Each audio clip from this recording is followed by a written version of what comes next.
Hi, everybody. Welcome.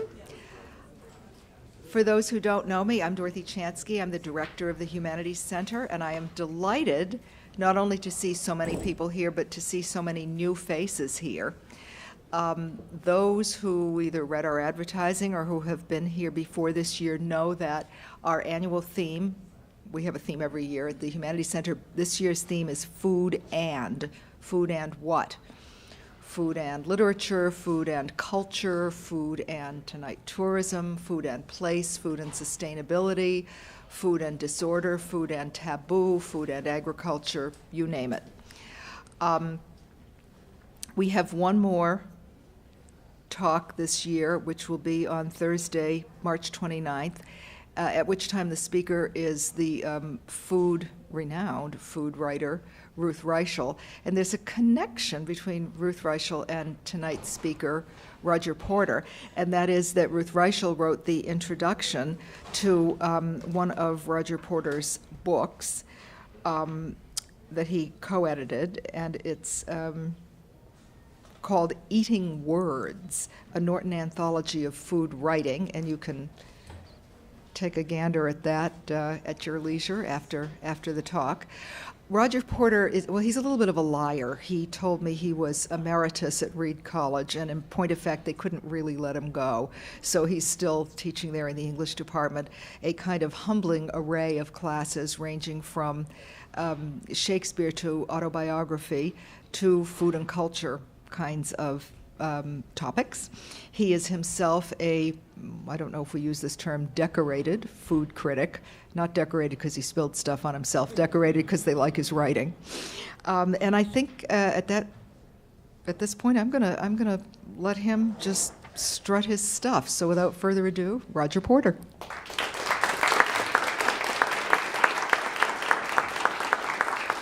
Thanks very much, Dorothy. And I want to suggest my appreciation to you for inviting me to what looks to be a wonderful series.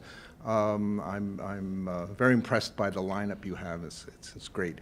I should probably change the title of my talk this afternoon to Food and the Failure of Computers.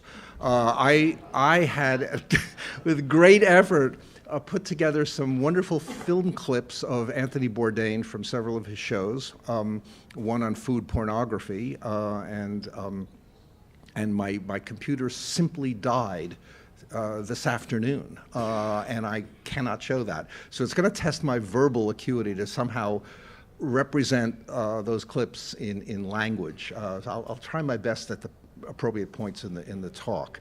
I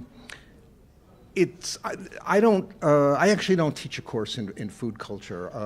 You could have added American literature and travel literature, but this is not the talk I'm going to give this afternoon. Doesn't come out of my academic training at all. It comes out of my nightlife, which is as a restaurant critic. And it's very interesting that until I became a restaurant critic, my colleagues would talk to me about Shakespeare. And now they just want to talk about where they should take their mothers-in-law when they come to Portland. But I try to be somewhat literary in my food criticism, and I'll be somewhat literary in this talk this afternoon. And there's a wonderful cartoon on my office door which tries to suggest the amalgam of those things. It's a cartoon that shows Marcel Proust lying in bed in his cork-lined room. And as some of you probably know, that the famous food item in Proust is the Madeleine, the little cookie that, along with the tea that he soaks the Madeleine in, revives his memories of his past. The cartoon shows Proust in bed and a food cart coming into the room, and the guy running the food cart says, "Sorry, Mac, we're fresh out of Madeleine's. How about a prune Danish?" And being sort of from New York, that strikes me as a prune Danish is a very, very New York kind of food. Anyway, I want to tell you something. Well, first of all, I'm curious. How many people have watched Bourdain's shows? Oh, great. Okay, so you're familiar. I want to have a confession, or make a confession at the very beginning, at the outset. I actually love watching Bourdain. I think he's funny. I think he's charming. You learn quite a bit, and they're fun shows to watch. But this is a talk which tries to demolish Bourdain. And I'm not doing it out of perversity as an academic who, wants to say, well, people who enjoy popular culture, they don't really get it. Only we academics understand. But it's really to try to get behind what it is that is seductive about Bourdain's shows. So it's an attempt to kind of analyze what it is that may be the power of his programs and why I think there's a certain fraudulence in it.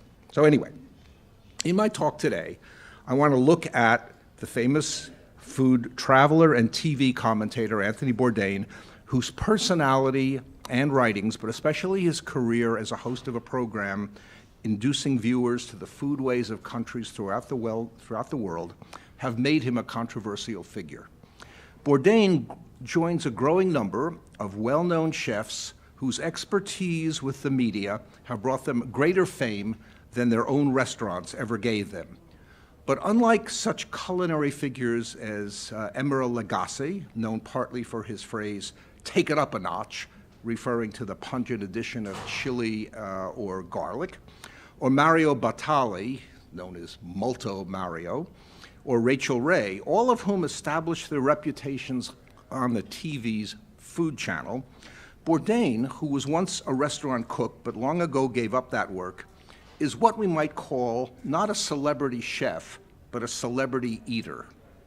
His TV shows, the earlier ones called A Cook's Tour, which aired on the Food Channel, its successor, No Reservations, which moved to the Travel Channel, and the current CNN series of 9 seasons so far, called Parts Unknown, all raise interesting questions regarding issues of authenticity, entertainment, and reality TV, as well as the nature of culinary tourism.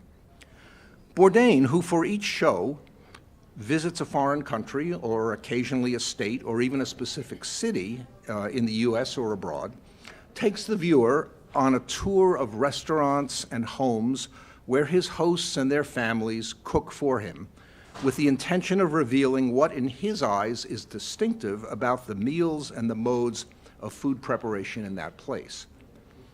In his book, A Cook's Tour, Bourdain takes us to Saigon, Portugal, Southwest France, San Sebastian, St. Petersburg, Morocco, Tokyo, Cambodia, and Glasgow. And in one season of No Reservations, we go with him to Iceland, Malaysia, New Zealand, Paris, and New Jersey. Yes, New Jersey, for a taste of something I guess we could call Garden State cuisine with perhaps soprano spicings. But Bourdain is no mere detached or objective presenter. His public persona is difficult to distinguish from his private person, and we constantly learn as much about him as the culinary world he presents to us. Although his programs increasingly highlight not only the place he visits, but also the culture, the history, and often the politics of that place, it is hard to deny that Bourdain himself, and not the locale or even its food, is the protagonist and the star of the enterprise. In the relationship that Bourdain establishes with the viewer, he is as much at pains to talk to us about the way the experience and the meals affect him personally as he is about the objects of his quests. He may show us a local street fair, but what we watch is Bourdain directing us along the way and commenting on how it affects him, his appetite, his desire for revelry, and even his sexual fantasies. Bourdain, as much, if not more than the food itself, even the cuisine, the culture, and the country, is the centerpiece. Cuisine, local anthropology, and self-regard share equal billing. It would appear that he knows a considerable amount about the indigenous foods he introduces to us, but because his reactions to what he tastes are frequently limited to such vague responses as, "This is damn good," or "I have always loved these kinds of flavors," as he maintains his reputation as the bad boy of the food world, we get as much an introduction to Bourdain himself as to the account of the gastronomical traditions of the sites he is visiting. Bourdain's relations to the food culture he witnesses and participates in as an outsider are open to a certain ambiguity, which opens up intriguing questions about the authenticity of his experiences. I want to begin my discussion of the authenticity with some general observations about authenticity in tourism. Now, the question of authenticity always arises when we think about travel, culinary or otherwise. There is a substantial literature regarding the problem of how tourists know that what they are seeing, and perhaps even eating, can be regarded as authentic or not, and what that term means in the context of tourism. I want to say right away that the problem is intensified if we regard Bourdain's TV shows as a form of reality TV, where what we see is both scripted and rehearsed, even as it seems spontaneous and real. There is a debate among critics between those who assume that authenticity is an objective quality, that it can be verified and even measured, and those who believe that it's subjective, something that is constructed. But even those who believe that there is an objective reality to the term authenticity when it refers to food are quick to say that there are different standards for such objectivity to meet. But who is to make the call? A professional cook? A connoisseur of food? The average consumer? A tourist? Or is there some inherent standard residing in the cuisine itself? At the other end of the spectrum, a very interesting American anthropologist, Dean McConnell, believes that authenticity is almost impossible for the tourist to find and thus to identify. For tourism itself inevitably thwarts the goal of the tourist to experience the genuine nature of a new food that he or she encounters. Allied to this idea, the sociologist Irving Goffman, who is interested in social and other kinds of interactions, when writing about travel, uses the terms and concepts front and back regions to express the importance of what he calls staged authenticity in travel discourse and for travelers seeking an experience that feels true and not fraudulent. Now, the phrase staged authenticity suggests a kind of oxymoron or a paradoxical doubleness. How can something be both staged and authentic? Now, these stages that he speaks about in, say, a restaurant begin with a so-called front region that the tourist tries to get behind, avoiding the fake that tries to look genuine. For example, something that is Japanesey and not truly Japanese. These stages then progress through a series of ever-deepening, ever out of the ordinary, but frustratingly inaccessible realms. The second stage is like the first, only with more atmosphere. The succeeding one appears to, but does not in fact, resemble the back region that's unavailable to outsiders, until the final stage is the unconventional or uncontaminated space that has hardly ever viewed, certainly, or even seen or certainly resided in by tourists, the ultimate version of unique authenticity. Now, you have to imagine that these stages are not actual physical spaces, but metaphors for what tourists sense is increasingly and fraudulently out of reach for them, compared to what the native can access without difficulty. Tourists search in vain for the inside of things, those privileged regions where they hope to experience something to erase, at least temporarily, the stigma of that defamatory and shameful term, the mere tourist. Nevertheless, the infinite regression to the real original thing always lands the tourist in variations of the sham or imitation phenomena. What may seem genuine, the honest-to-goodness behind-the-scenes look at the culture, but is orchestrated for tourists alone, and is a phony simulacrum of the real, what in tourist speech is, of course, called a ripoff. The fear of being seduced by a sidewalk tout into a culinary tourist trap ranks very high on the ladder of touristic anxieties, just as, conversely, tourists yearn to get into that special back region where only locals eat, where even if the menu is bilingual, the food is real. Now, one problem is that if a place is marked as authentic, say the little Lyonnaise bistro that calls itself a genuine bouchon, that's the Lyonnaise term for bistros, then of course it probably isn't. As a literary critic, Jonathan Culler says in The Semiotics of Tourism, the paradox, the dilemma of authenticity is that to be experienced as authentic, it must be marked as authentic, but when it is marked as authentic, it lacks the authenticity of what is truly unspoiled. And such markers, that is to say, this is the real thing, are put there only for tourists. They're just representations. As a former New Yorker, nothing arouses my own skepticism so much as a package that's labeled authentically New York bagels. I know in my bones, long before my taste buds come into play, if I ever allow them to do so, that those so-called bagels are as counterfeit and bogus as the advertisement for them is spurious.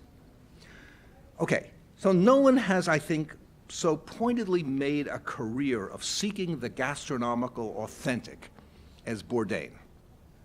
In his TV shows and in several books, such as A Cook's Tour, In Search of the Perfect Meal, and No Reservations Around the World on an Empty Stomach, Bourdain takes readers and viewers to realms foreign and domestic, always managing to have the experiences that are scarcely available to anyone else, even someone on native grounds and to the manner born. With elaborate preparations arranged by an advanced team, Bourdain has his local people in place and knows ahead of time just who will cook the great meal for him. Often A-level celebrity chefs in their restaurant kitchens, such as Thomas Keller from the French Laundry, Paul Bocuse, who was named chef of the 20th century at his eponymous restaurant, or René Redzepi from Copenhagen's Noma, several times named as the best restaurant in the world.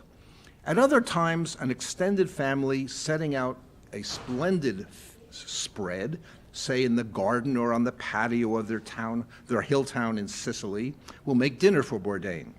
And then there is the famed Tokyo chef who can execute a dish of fugu, keeping exactly the right amount of toxin in the fish's liver to provide an exotic thrill without having Bourdain keel over at the table.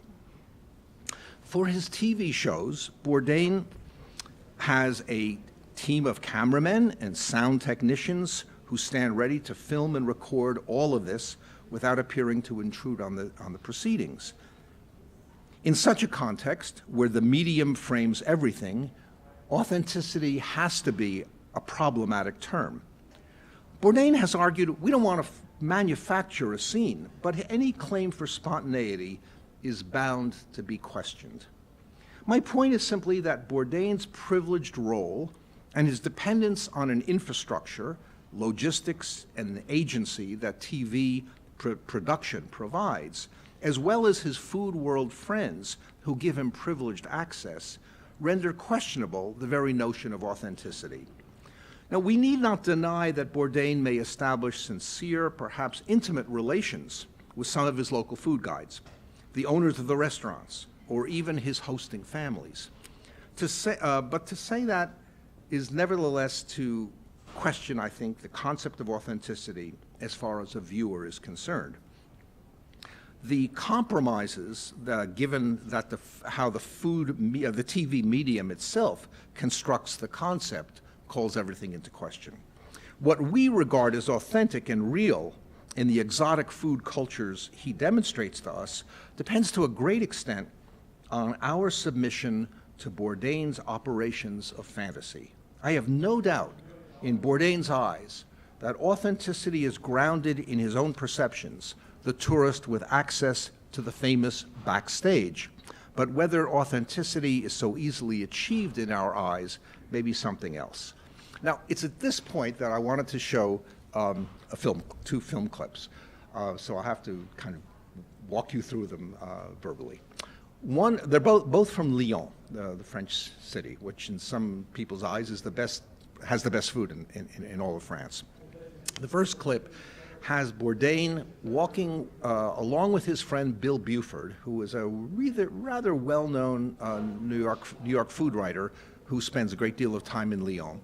So he already has access through this guy, Buford, to a place that is inhabited by a group of local gastronomes, closed to anyone else, where they have splendid dinners, I think once a month.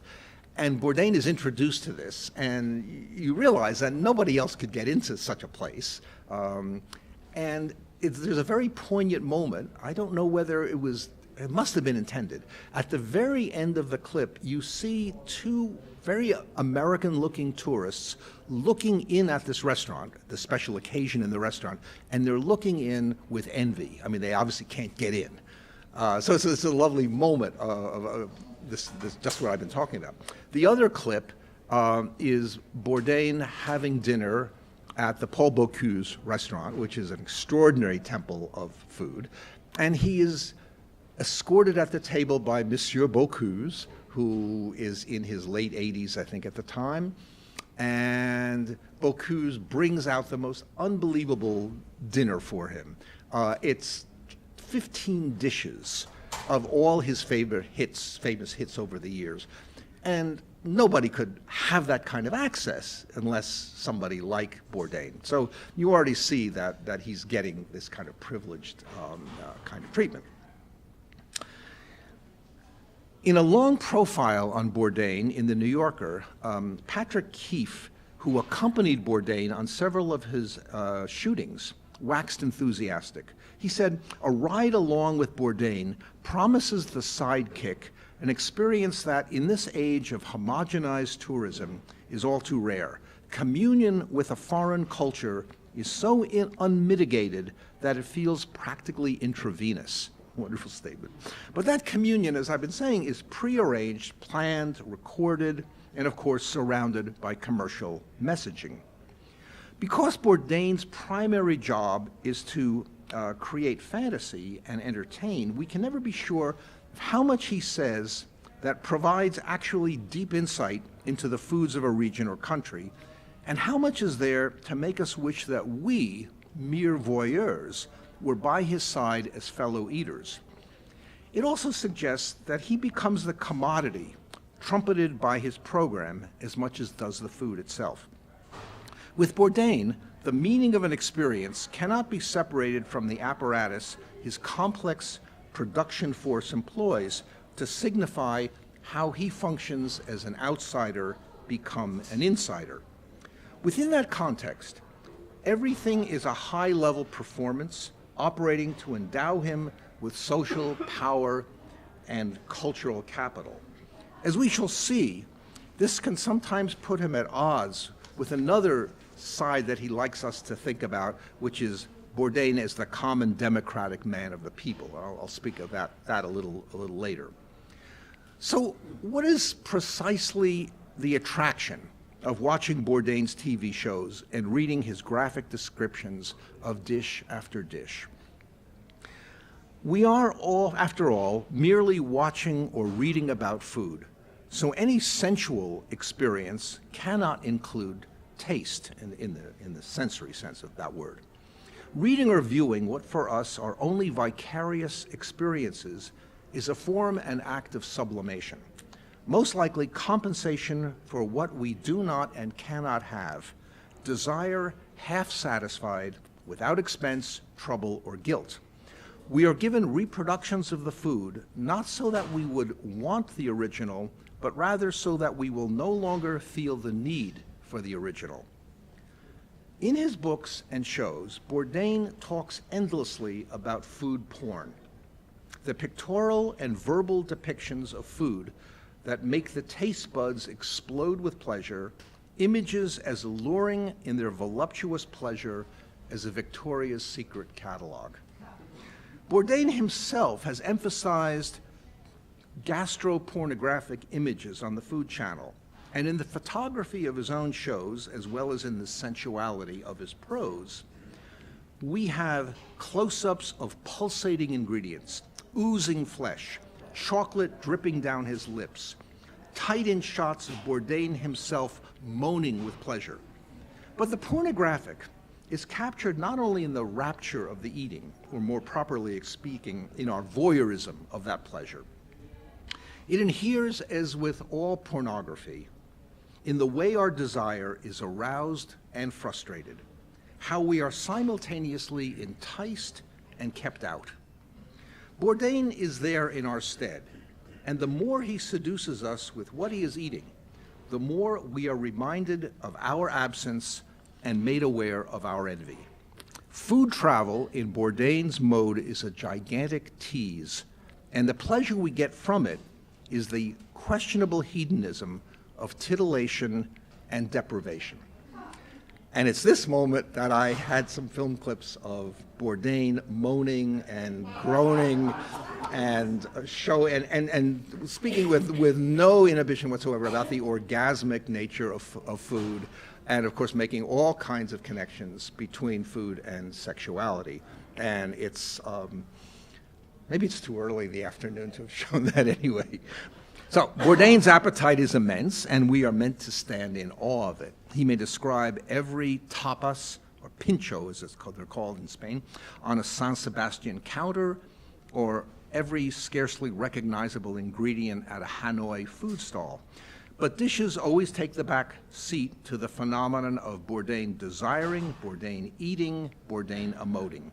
Bourdain is a hedonist's heaven. So an oyster is not merely a saline bivalve, but is, quote, the promise of adventure, freedom, sex, as yet unencountered joys.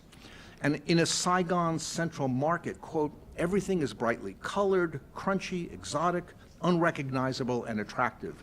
This is still the quote, a manic depressive on a happy jag, I'm on top of the world. Everything I see, I want to put in my mouth. There's a wonderful passage in a little-known essay by the great food writer M.F.K. Fisher that speaks to the response that Bourdain wants to elicit from us, and also to his response to much of the food he consumes. It's a visceral reaction that is almost infantile in its gushing. Here is Fisher, quote, very nice people have told me for a long time now that some things they have read of mine in books or magazines have made them drool. I too should be grateful, even humble, that I have reminded people of what fun it is, vicariously or not, to eat. Instead, I am revolted. I see a slathering, slobbering maw dribbling helplessly in a Pavlovian response to the anticipated meal.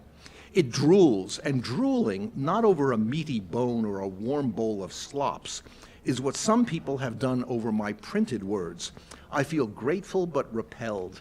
They are nice people, and I like them, and I like dogs, but dogs have to drool when they are excited by the prospect of the satisfaction of altered taste buds. Two-legged people do not need to drool. But drooling, I'm claiming, is precisely the effect that Bourdain wishes to provoke in us. The irony is that we gain our pleasure, one that is stimulated but never satisfied, by watching and appropriating someone else's pleasure, that is, the porn effect. We are forced to be satisfied by the indirect access to the real thing. It might be useful for a moment to refer here to the work of John Urey on what he calls the tourist gaze. It's what he sees as the inevitable aspect of the tourist's relation to others in his line of sight. For Urey, this gaze is distinctive in that what is being perceived in touristic looking is different from everyday commonplace reality. So this is obvious enough. But more importantly, Urey suggests that the gaze may have the effect of establishing a power relationship to what is gazed upon, much as theories of the male gaze in cinema inscribe a power relation to the female body. For Bourdain, not only eating, but gazing, producing the drooling effect, which is implicit in his relation to the food he displays and consumes, show us that we somehow become his collaborators, even though it's indirect and by proxy, and we can do nothing else than gaze at Bourdain as he gazes at the food. This power relation describes or inheres as Bourdain focuses our eyes and aroused senses on the food. As we gaze upon Bourdain as much as on the foods, he becomes our guide, always the center of all the encounters. He may ask questions, depend on his host's guidance, but he is, as I've said a number of times, he's always the hero of his own experiences. He wants us to envy him, not only what he eats, but his instincts are always for the primal. He's the tough guy who, while hunting, and that he hunts on a number of his shows, shows a swagger. He continues to regard chefs as, and himself, I think, as sex symbols, and feels completely at home with the macho guys at the stove. He wants us to gaze at him, being macho. There's obviously a connection between this attitude and his own persona in the books and TV shows. One who can go for a drink with a group of former Viet Cong guerrillas in the Mekong Delta, where we see Bourdain swigging Vietnamese moonshine from plastic Coke bottles, tearing the heads off of clay-roasted ducks that arrive at the table with guts, feet, and bills intact. Bourdain cracks open the duck skulls to the delight of his new buddies. During a visit to Spain, while assisting in the cooking of a Basque meal of salt-cured cheeks of hake, Serrano ham, and the langoustines on skewers at an exclusive all-male cooking school, Bourdain says a very interesting thing. I was beginning to feel that warm buzz, an artificial sense of well-being and inflative self-image so conducive to enjoying a free meal. What might he mean by making his inflated self-image necessary for culinary pleasure?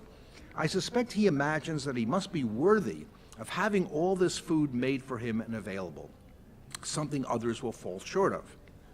He must convince the cooks and the local food experts who befriend him that he merits their time. Passivity, mere wide-eyed appreciation, and innocence will fail the test. He has to convince himself as well, which is why in his traveling he not only hunts down exotic food, but seeks any adventure that marks him as a tough guy who can eat lamb testicles with the Berbers in the middle of the Sahara, finish off a plate of braised bat in a Cambodian restaurant that features lizard, python, and monkey, and scarf down a cobra's beating heart immersed in rice wine, followed by its fish bones, and then, for a pièce de résistance, a tree grub sautéed in butter. For Bourdain, what really marks his worth, at least gives him street cred in certain circles, is his addiction to the nasty. Good food in a sinister bar in Saigon, patronized by opium-addicted mercenaries, aggressive prostitutes, black market hustlers, arms dealers, and with cooks who Bourdain says have balls the size of jackfruits, enabling them to cook at a high level. Bourdain doesn't want merely to enjoy these foods, but to inflate his pleasure by associating them with danger, subversion, and taboo. In Russia, where else? He relishes vodka and caviar while watching an event entitled, quote, No holds barred, caged extreme fighting and senseless brutality, no doubt presided over by you-know-who. The violence just so much sour cream for his blini. Bourdain's two favorite locations are Japan and Vietnam. Now, Japan strikes him as regimented, hardworking, and repressed. But because of those traits, it is given, in his eyes, to a compensating imagination and fantasy. The intoxicated dream state he experiences after a kaiseki dinner at a little inn a narcoticized zone in which he scarcely knows what century it is not so far from the nightly binges of normally straight-faced Japanese salarymen. The famed Tsukiji Tokyo fish market is for Bourdain a phantasmagoria, a place of sensory overload. Bourdain, as is so often the case, identifies himself and his gustatory longing with a sight of excess. Or perhaps it would be more correct to say that the market, with its mountainous heap of eels, octopuses, prawns, and sashimi-grade tuna selling for $25,000 a fish, is a metonym for Bourdain himself. He is that market of Baroque hyperbole. Vietnam impresses him as a culture of gastronomical indulgence and culinary lusts, an entire nation of lascivious sybarites, which he is only too happy to join. But Vietnam, really interestingly, has a darker side for Bourdain, a sinister allure, which is also part of his psyche. Perhaps the most telling moment in A Cook's Tour, in which Bourdain seems to shed his Norman Mailer-esque self-image, comes when in Saigon, a man steps out of a food market in front of him, his hand outstretched.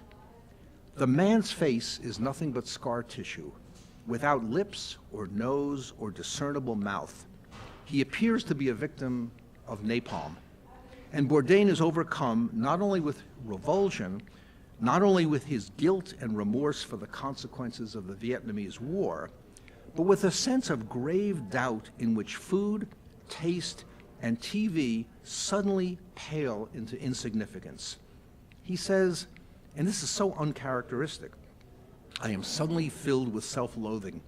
I hate myself and my whole purpose here. Everything I eat will taste like ashes now. Fuck writing books. Fuck making television. And yet, Bourdain is stopped in his tracks only momentarily. For on the next page, he is off to a 3-star restaurant in San Sebastian where food easily trumps any concern about Basque politics, let alone the horrors of Vietnam. He identifies suddenly, or not now, with the local gastronomes who couldn't care less about Basque separatist bombings or kidnappings, cooks who say like him, good food, good restaurants, let's drink, and leave me alone. That is, I think, leave me alone to show much pleasure I can take from everything I see at the market and everything I can imagine eating. This is the effect of Bourdain's pile-up prose that announces he simply has a greater capacity for Epicureanism and greater means to feed that impulse than you or I do. The vaunted Bourdain charm gives us the illusion that we are in this together, sharing our appetites, but in truth, every scene and turn of the plot exhibits his distance from us. We are Tantalus, reaching helplessly and hopelessly for the fruit he places before our envying eyes. But if Bourdain's persona is fixated on impersonating a kind of gastronomical Hemingway, he sometimes writes himself into a counter persona. It is alternately one acknowledging that he has sold his soul to the commercial interests symbolized by his producer with the demands for the correct take and the necessary establishing shot. Occasionally, not often, but occasionally Bourdain's overheated prose is cooled down by a self-consciousness about his often absurd figure, exposing if not undermining his claims for heroism, turning himself into a jester figure, weighed down with clumsy TV paraphernalia, yapping at the camera. He is plagued by his incompetence in mismanaging a meal in Tokyo, where the geisha girls giggle at his ineptness. At such moments, Bourdain appears not unlike an ordinary tourist, made aware of his clumsy Americanness in confronting a refined culture whose signs are difficult, if not impossible, to read. Self-doubts and embarrassment, along with calculation, careerism, and hedonism, all exist in an uneasy embrace. And at such moments, I have to acknowledge that Bourdain seems to me reasonably sympathetic, I can most identify with him. Despite the privileges he enjoys that get him to these otherwise inaccessible places, he can manage to come across as an everyman, an aw shucks kind of guy. This is most apparent when he seems to wear his knowledge very lightly and not overwhelm us with pretense or pedantry or superiority. At such times, we are indeed meant to identify with him, though that, of course, as I keep saying, is a great ruse. In Bourdain's world, people are always at hand to take him to the perfect little place, to the best purveyors of Saint André cheese, to the astonishing street vendor down a back alley impossible for most of us to find. For Bourdain, the shop is never closed, the clerk is always at hand, the warm bread always in full supply. For Bourdain, travel is always rewarding, never disappointing. He may be the only white guy in a crowd of Cambodians, but they say to him, in effect, "You are one of us," a reception we can only dream about. Bourdain may present himself as a man of the people, but a kind of hierarchy persists even when he is slumming. Nothing revealed that fact so clearly as when, 2 years ago, he had a very casual meal at a Formica-topped table in a little Hanoi noodle joint with President Obama. Did any of you see that? It's quite astonishing. Now, it's true, Bourdain seemed chastened and humbled by being so close to power. But though Obama was both charming and modest, I'm sure there were Secret Service men all around, but Obama was just in a shirt and jeans and about as relaxed as you can imagine. Even though he was charming and modest, even self-effacing, there was no doubt that Bourdain was thrilled to have that kind of power rub off on him, especially when he told the president how to eat a particular dish they were having, though of course Barack Obama had spent far more years in Asian culture than Bourdain. Bourdain is a homeboy, not a snob, but he exhibits, indeed lives for, status and prestige. Though I have a hard time imagining how he might sit down with our present president for a well-done cheeseburger. Nevertheless, again to give Bourdain his due, as far as food is concerned, he resists any distinction in value between high and low. And that's why a noodle joint is just as important in some ways for him as a sumptuous dinner at a 3-star restaurant. His interest, indeed his investment, is in the inclusive repertoire of local foods and tastes, does make Bourdain, to some extent, a democratic consumer, someone who embraces the full range of culinary possibilities, celebrating an omnivorous palate and his own cosmopolitanism. But still, this is to my final word here, still at every point he is fussed over, given royal treatment, and welcomed into a fraternity of worthies. A few years ago, Bourdain went to a pig slaughter in Portugal, arranged by Portuguese friends and colleagues. And on that gory killing ground, he began to appreciate the truth of just where pork comes from. But finally, what really counted was that he had been given a rare, if not unique, opportunity for an American to witness an age-old, highly ritualized Iberian ceremony, in the course of which he had one-upped us readers and viewers, who, like children, can only peer enviously through the candy store window that is Tony's special world. Thanks very much.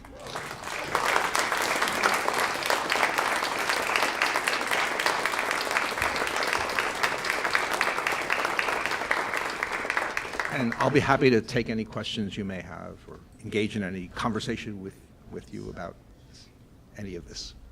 Anybody has anything? I'm curious. I'll throw a question back to you. Is this experience anything that you felt when so many of you have seen Bourdain. Does it sound familiar to you, or is it a little far-fetched? Yeah? Why do you watch him? You don't anymore. Oh, I see. I'm curious. What drives you? I mean, I know what drives me to watch him, even though I'm critical. Yeah. I haven't seen that much, but what I see, I mean, it's kind of captivating, it brings you into it. And, you know, there's a touch of, goes beyond food and culture and all that. Right. I never thought of it as being put up. I mean, you know, kind of fake. Yeah. I think there is a distinction between the No Reservations and the other programs, insofar as he's become much more interested in the politics of the places he visits. I mean, he's become a kind of, it may be a little pretentious term, a kind of culture critic, not just a food person. I think that's been a somewhat of a change. Yeah. Yes. Yeah, on that changeover that you mentioned, so I stumbled on this recent Bourdain episode on the Congo River, which was really, I didn't expect the ambience of this Bourdain show because, and it was contextualized by Heart of Darkness by Congo. I didn't see it. That's And interesting. Yeah. you haven't seen this. I haven't seen that show. It's really amazing, and the culinary delights are minimal. Going down this river from the way deep in the heart of Africa, down the Congo River, where opportunity for 3-star restaurants is nil, basically. But opportunity for cannibalism? No. So the big dining shot is they've had to purchase scrawny African chickens with very little meat on the bone to make a coq au vin on the raft. On the raft. On the raft itself, and night is falling and the generators are failing. They have no light to see how to slaughter these chickens on the fly, but they get them slaughtered. There's your pornography there. And then they make this coq au vin in this pot, That's which great. looks distinctly unappetizing. Yeah. But so that the crew has something to eat. But all the while they're going down the Congo River, he's discussing African history and the brutality of the Belgian colonial regime. Right. And then they stop at this ghost library. It's been left by the Belgians from the 1950s in the last hurrah of decolonialism. Right. And meet these wonderful, kind of pitiful people that are just keeping the books dusted off while nobody comes, except some camera crew from Anthony Bourdain. I'm trying to think of Apocalypse Now, and does he mention that? Yeah, and going down the river, and I mean they didn't even fish. I mean, I don't, God knows what at that place, part of the Congo, what's available in terms of fish, but they didn't do that. They just the chickens. That's what stays in my mind. I think they must have fished, but it looked like really bare bones. Yeah. Well, that's a more attractive, image of him. Yeah, and I was thinking, right, and I was thinking there was a show a couple of years ago in which he went to Massachusetts, and he spoke at great length about. I mean, he obviously did Boston cod and various indigenous foods in the Boston area, but he also talked very movingly about the opioid crisis. Which was quite rampant in Massachusetts and other parts of New England. And that led him to speak very openly and very movingly about his own heroin addiction. I mean, when he had worked in restaurants early in his life as a young man, he was high all the time. And he broke that addiction. He went into rehab, but he spoke very, very honestly about that. again, an attractive side of him, not a snobbish side whatsoever. So yeah, I mean, I don't want to put him down only. You know, I think there's.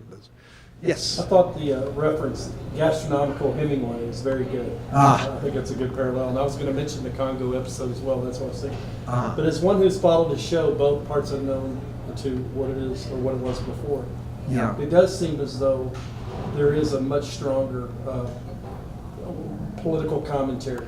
It seems as though he's more emboldened to get into that. I was thinking of the show, I don't know exactly where it was, but in India, the slums. He got into a lot of the commentary there. Yeah. And whether you agree or disagree or something, I think he performs a service as at least I exposing and challenging authority to a certain extent. Yeah, I mean, it's true. And maybe this is slanting it unfairly. I mean, not all, but certain number of my examples are taken from the earlier shows and from his books. I taught a course a year or so ago in travel writing, and I decided, being a food person, I decided to use one of his books. And it's more at the time, it was written at the time that the earlier shows appeared. So you get that overheated prose from a time maybe 10 years ago. You know, so I think he has changed. So one follow-up. I'd be curious on your thoughts as to why CNN has picked it up versus I think it's the travel network. I think it's a moneymaker for them. Oh, sure. I mean, he's got immense popularity. He lectures all over the country. He was in Portland fairly recently, where I'm from. I didn't go to hear him. I need to. The tickets were up to $250 a piece for down front seats. I'm not going to pay $250 or even $50 to hear him speak. So he's an immensely popular figure, and I mean, not everybody gets to have dinner with Obama in Hanoi. So I'm sure he's incredibly lucrative for CNN. I mean, I don't know any other reason for it, but that. Yeah. I was delighted to hear you mention Dean McCall. That's an old book. It's Yeah. one of the earliest books on tourism. But if I'm not mistaken, isn't that the book that says the tourist experience is basically one of two things, either elevating yourself or lowering yourself? Right. And listening to you talk, because I think I've only seen Anthony Bourdain's show once, and I'll say outright that what was the most interesting for me was just, I could have screened him right out, was just seeing the streets in a place that I've never seen before. It's like, that's what cars look like, that's how crowded it is. And also, well, I don't know, much of what you're talking about to me seems like, well, that's what it is when you watch television of any sort. It's all framed, it's all planned, it's all well lighted. My students are fascinated that I love reruns, because in the rerun, you're not looking at what's happening, you're looking at how they make it happen. But coming back to this McCall thing, listening to you talk, and I wonder what you think about this, I feel as though you articulated that he almost oscillates between the two, making you feel superior to these food-based people and making you feel like, oh, I could never get it there. Wow. Why do you think what makes you feel that he makes us feel superior to them? Well, superior to the, people who, I don't know, are in the streets and maybe can't have the privilege that he has. But he ride has. along with me and you don't have to deal with them or eat with me. Yeah, that's interesting. I mean, I tend to think that he is never snobbish, or he never condescends to those people. I mean, just the ordinary folks in the streets. He always seems to me to find something that's either energizing about them or fantasizing, making. I mentioned very early in the talk street fairs, and he loves Japanese demonstrations or street fairs of all kinds where just the ordinary people take part in them. And so I think he gives them really their due. So I don't sense personally a feeling of elevation over the ordinary people. I feel that it's elevation over us. Not even directly. I mean, he's too subtle for that. but it's that sense of, look what I have and you can't get it. Again, he wouldn't say that outright, but he certainly, I mean, it's the old idea, writ very, very large. Don't tell anybody about this place because it'll become too popular, and then, you know, I'll never get back in again. I'll have to, you know, wait my turn online. So it's something like that, but it's not, it's so special. And, you know, there are a lot of these places, I suppose, some of the restaurants we could go to, but it's not that we can't get into some of those restaurants. It's that we're not going to get the treatment he gets. I mean, the chef comes out and gives him 20 dishes and talks to him and laws. I mean, the next day, I didn't have this in the clip, so I didn't mention it, but after his dinner at Paul Bocure's, he goes hunting with Bocure's. Bocure's a little too old now to handle a gun, but they go duck hunting and then they retire. They bag, I don't know, a number of ducks, and Bocure's and his cronies, this is outside of Lyon, in some rural community just outside the town, they all sit down to this extraordinary dinner of roast game. I mean, it's ducks and partridge and quail, and that these guys have all shot, you know, and so it's incredibly fresh. And who would get that? Again, it's that magical entree that we don't have part of. Any other questions? Wait, aren't you going to ask him what you asked at lunch? I didn't ask, it was my opinion. I think one of the frustrating things, especially when you think of the worlds that you can access as a celebrity chef, you know, tall, semi-good-looking guy who's made himself famous. It's a man's world. It's a boys' club. He never ever interviews women. And he never finds the female chefs. He never has a female interpreter. And you wonder, is that part of, you know, the club, that this access that as women we don't have that access. I can't go to back streets of Libya and walk around by myself. You know, and so is he saying something about that, or is he just blatantly sexist? Yeah, there's in that scene that I spoke about, I mean, that I couldn't show, where he goes into this Lyonnaise eating club, and it's all male.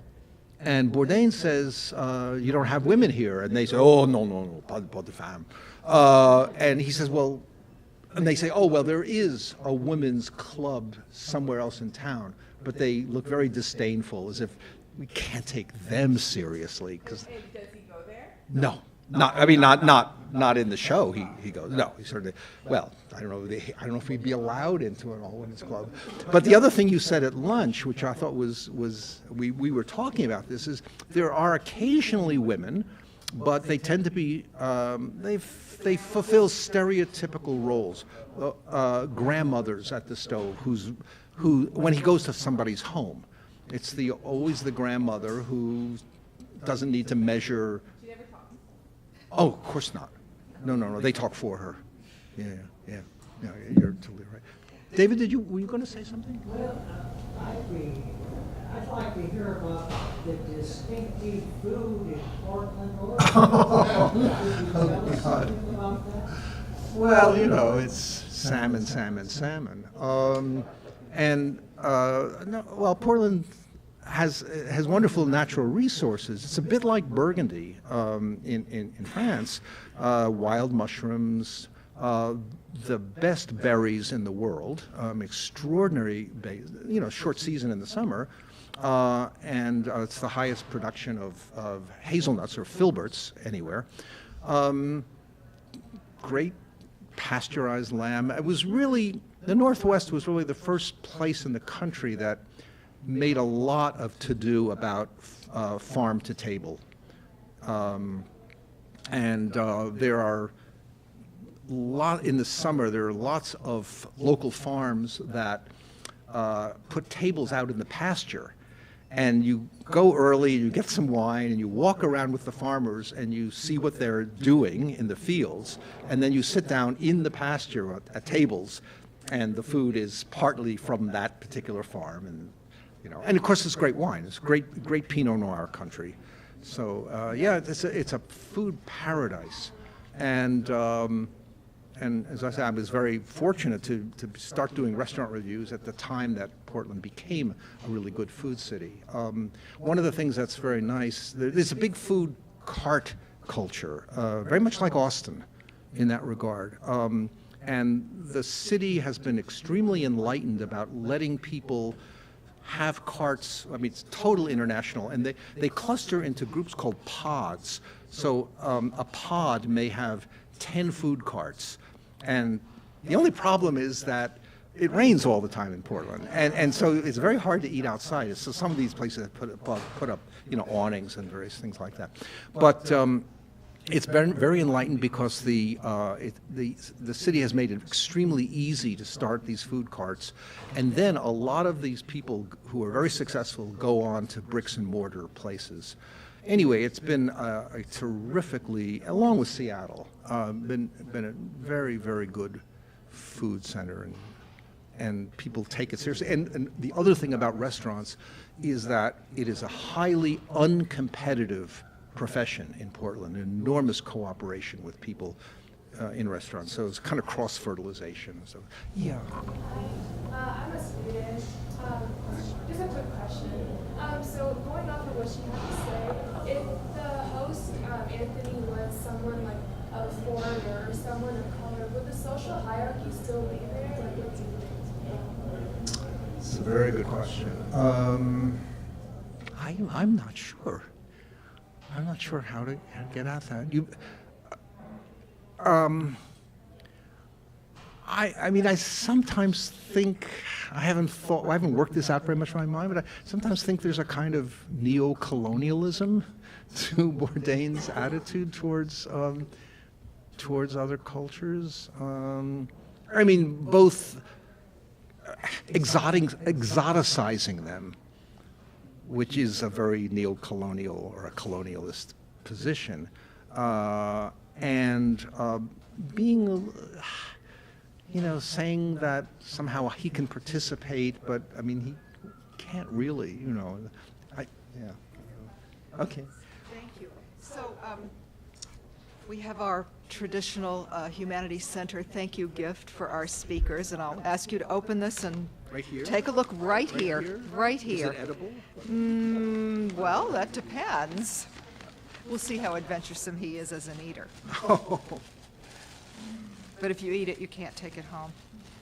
Oh. So open it up. Oh, wait. You have to open it up and hold it up after you see what it says. Oh, great. So